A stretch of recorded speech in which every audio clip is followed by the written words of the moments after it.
What's up, everybody? Welcome back. We took a little bit of a hiatus last week, just some scheduling conflicts. We weren't able to do an episode, but we're back. Episode 10, I think. We're episode 10 of I Agree, Go Cavs. I'm your host, Jacob at Rocheston13, joined with Mr. Nick Carnes at Carnesies817. Nick, the Cavs are streaking again. You know what?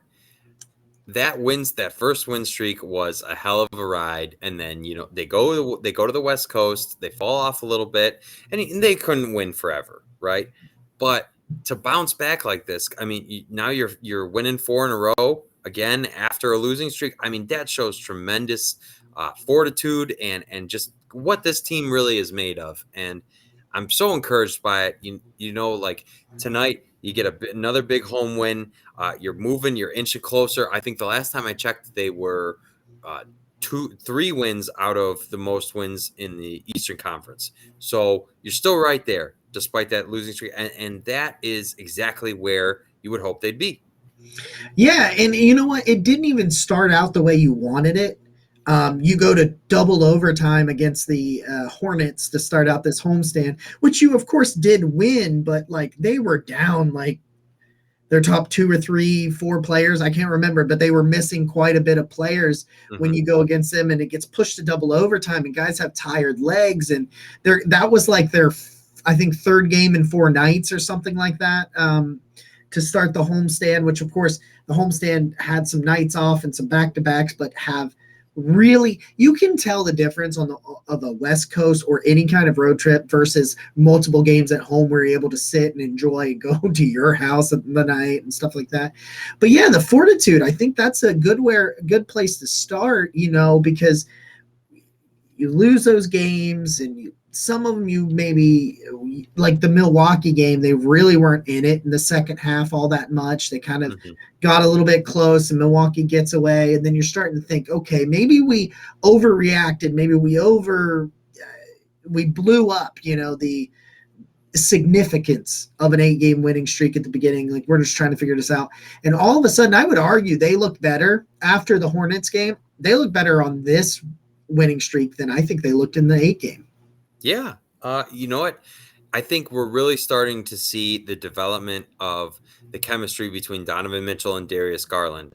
And they did have an immediate chemistry on the court, but I think initially they were using Donovan as an initiator. And a part of that was Darius getting hurt. But I think we're starting to see what the team is truly going to be offensively with these two on the court. And Darius is playing as the primary initiator, and Donovan is playing off. And I think there was an adjustment period there, but now, I mean, nightly, I think last night, Darius, and I'm not sure which one, but one had 27, one had 26. And I haven't looked at the stats from tonight, but I would imagine they're just playing stride for stride with each other.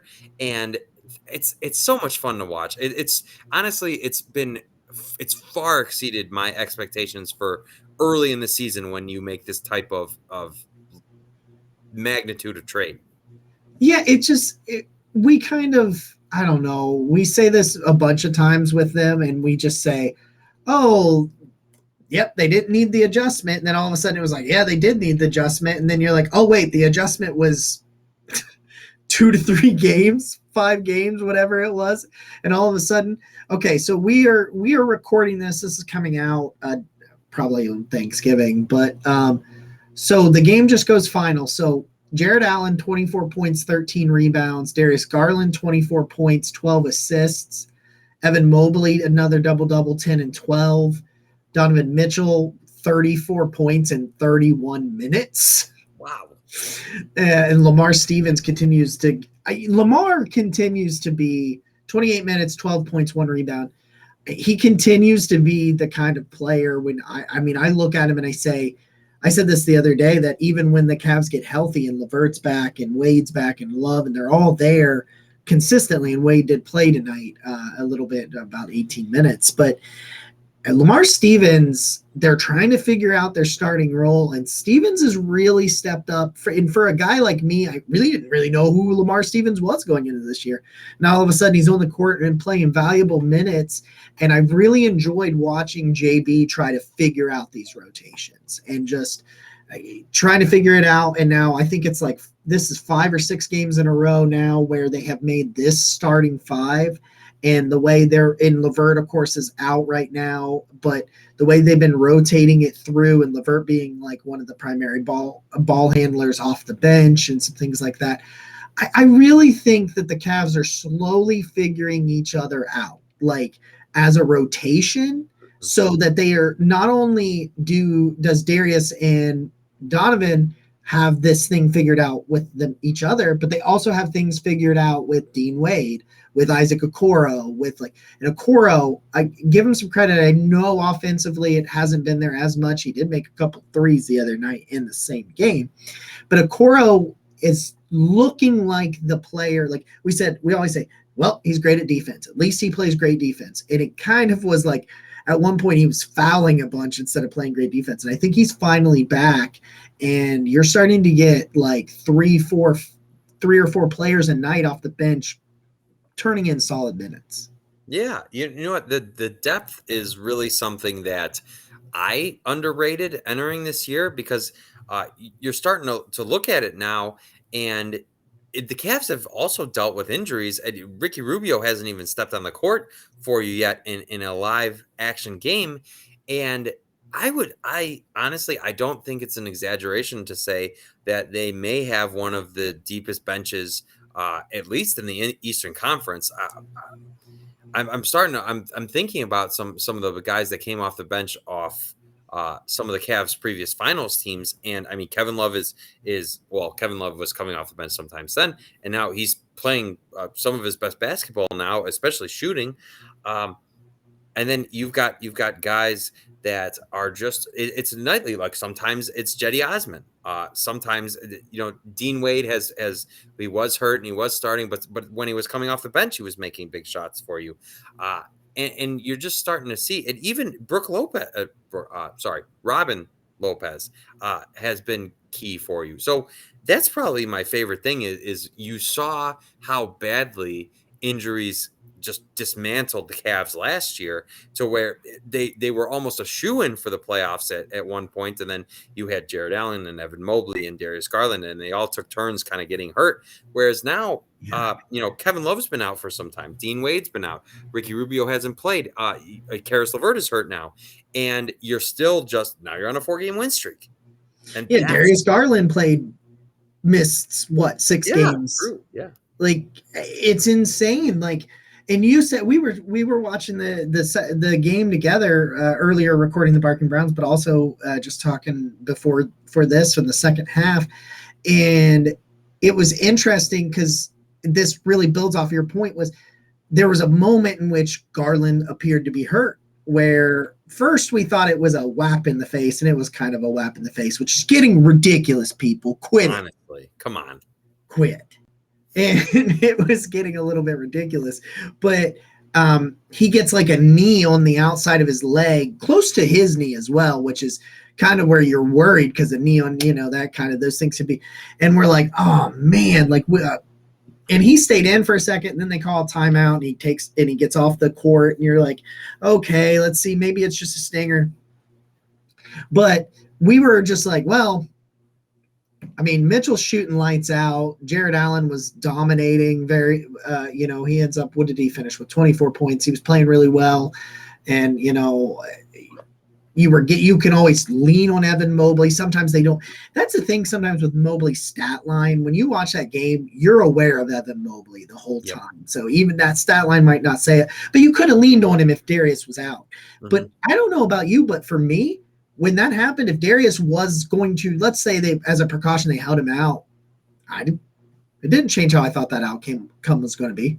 No, I mean, a big part of that 8-game win streak was without Darius Garland, which which is crazy. That's no knock on Darius. It's just saying that with Donovan Mitchell, Donovan Mitchell is not a true point guard, but I mean, he sure looked like one I, Yeah. and has looked like one at times, and that's a really something that I did not realize about him coming in is that he can be a distributor, he can be a facilitator, and you know what? While we were watching the game, Jacob said to me, he's like, "How did Donovan get that pass there?" I think it Oh, was I to, thought he was going to get it blocked. and he's a willing passer, a skilled one, and honestly, you know what? There were some knocks on his defense too. Donovan had a couple of great steals tonight as well. Oh. Uh, I mean, I honestly cannot. Every night, I just am like, this is a home run trade, and it's so rare to see uh, something like this work out so well immediately. And, Yeah. because I think we all had faith that it would be a big move for the Cavs, but I don't think even the most optimistic people had it just being absolutely seamless as it's been. So I can't gush enough about the trade, about Donovan Mitchell, the player, and just so many things. It's so nice to learn and see all these aspects of his game that maybe don't always show up in the stat sheet, but are so important to winning. He is tonight against the Trailblazers, 34 points on 11 of 18 from the field, 6 of 10 from three. That's He is crazy. shooting 49.8% on the season. Which is astronomically like that's a career best for Donovan by a lot. 40 he's a 44% career shooter, shooting 49.8 right now. He's a 36% shooter from three, shooting 41 right now. Like, Crazy. I don't know about you, when Donovan lines up a three, I feel good. If he's Yeah. open, if he takes that, I feel pretty good about it. He had, so his last 3 games, 2 steals, 3 steals, 2 steals. His anticipation of and ability to get into passing lanes, like, he has at least one. I would have to pull up his actual stats, like his overall stats, and see if this is true. He has had a couple of games without a steal, but pretty consistently at least one steal. Yeah. So, Yeah. and he always seems to find one that results in a fast break every night, it feels like. And maybe only one, but like, that can really generate some momentum and get things working if you can create easy buckets. So, like, he only has 1 assist tonight, but it didn't feel like it, right? But No. he's coming off of 9 assists, 5 assists, 6 assists, 3 assists, like 9 assists. Like, that Well, he just, if you need him to pass and facilitate tonight, that's what he'll do. If you need him to score, that's what he'll do. let me help put some of what you're saying in a context.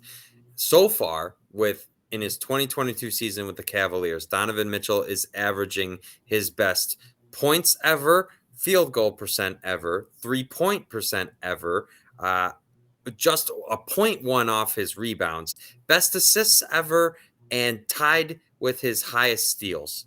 Oh, and his best blocks. He's averaging half a block a game.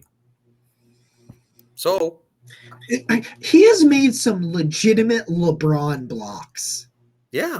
It's and I only say that just because it like, he's had a couple chase down blocks where I was just like, what year is it? Who was that? Right? He plays much bigger than 6'1". He does. He absolutely does. And you know what?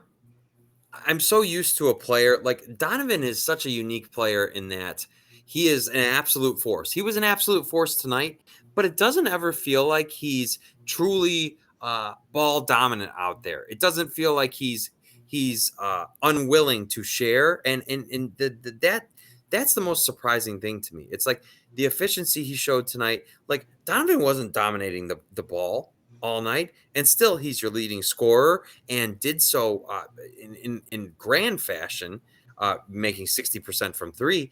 I just it's a really unique uh, attribute he has, and that's because I think a lot of people were wondering, how does the Darius Garland Donovan Mitchell dynamic work when both have operated with the ball a lot in the past, and you're not seeing any kind of vacuum around Donovan Mitchell, and that's probably the biggest surprise and my the greatest thing I'm happy about thus far. Yeah, absolutely, man. Well, we're gonna wrap this thing up here, put a little bow on it, and wish everybody a happy Thanksgiving, as we are all thankful for all of you. You know, the most valuable Yes, thing you can give somebody is some of your time. You've given some of yours to us once again, so we appreciate that. And Nick, get us out of here. Happy Thanksgiving to all of you, and you know what, we didn't do it on the Barking Browns, but I want to say as well, thank you to everybody who takes the time to be with us every week. No matter who it is, no matter what team it is we're talking about, you guys are always here, and it means the world to us. So thank you. This has been episode 10 I believe so. Yeah. of I Agree. Go Cavs. Go Cavs. Go Cats. See you next time.